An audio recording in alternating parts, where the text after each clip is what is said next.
Good morning, everybody. Back out in the design district for a quick Zenith update on the project that we had, that we sent out and shared with you guys a couple weeks ago.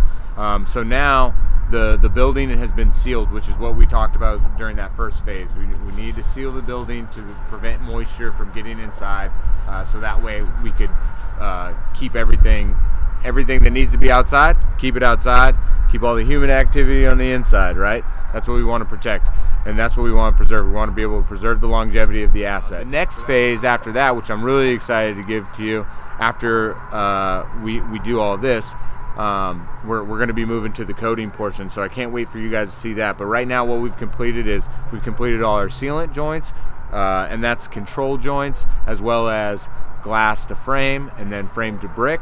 And so now, like I said, the exterior of the building is watertight, and we're going to move on to the penetrations next, like lights and camera fixtures and things like that.